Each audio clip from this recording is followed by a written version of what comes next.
Selecting an evidence-based program. Exploring programs that are not on registries and have not been researched.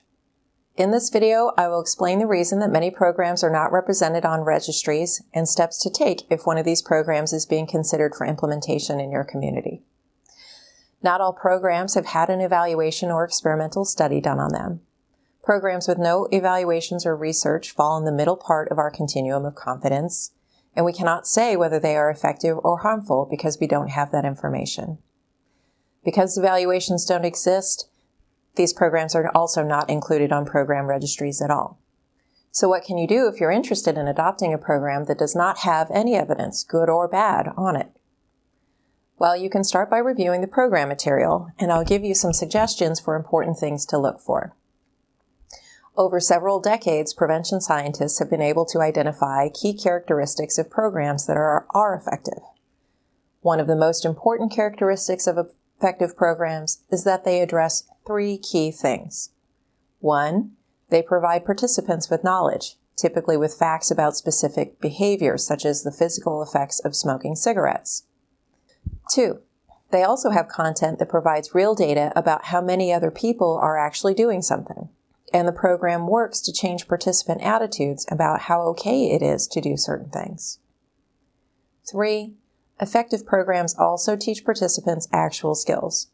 They provide opportunities for facilitators to model positive behaviors and provide coaching in using and maintaining new skills, and for participants to role-play new behaviors with facilitators and other participants.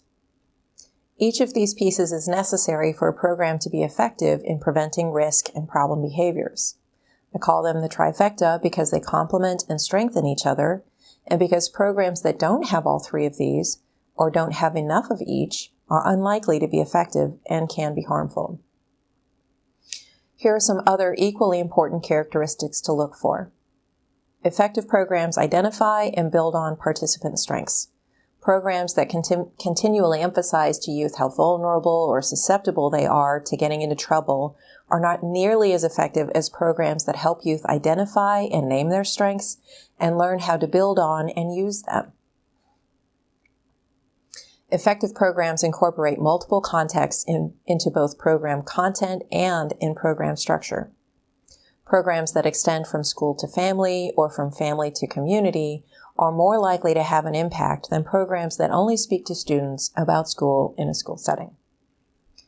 Effective programs are engaging and hands-on. They allow time for role-playing and interaction and are less effective when taught by way of lecture. One of the most important characteristics of effective programs is that they are long enough to allow participants to actually learn, absorb, practice, and reflect on program content. Typically, several sessions over several weeks can make sure these things happen. In contrast, a one-night, 3-hour session is unlikely to help youth develop the skills and abilities they need to truly avoid serious risk in their lives. If you've taken a look at program material and found that the program seems to have the characteristics of effective programs, then your next step is to schedule a call with the program developer and/or the program purveyor. Prepare your questions ahead of time and be prepared to take really good notes. Have the developer or purveyor describe to you why they think the program would be effective. What is it about the program material and structure that they think will lead to change? Find out if any evaluation of any kind has been done. Maybe a limited or small evaluation was done as part of a grant reporting requirement, or maybe a grad student or undergrad student has worked on evaluating some smaller aspect of the program or its content. If you're satisfied with your answers, find out if there's an organization nearby that's running the program. If so, see if you can arrange to observe the program in action and meet with its coordinators to talk about it more. Through all of your fact-finding, you may be able to determine if the program is similar to any other research programs. Be sure to look at ineffective program findings to make sure you don't miss any important information. Finally, throughout your info gathering process, talk with other prevention and evidence-based program experts in your network.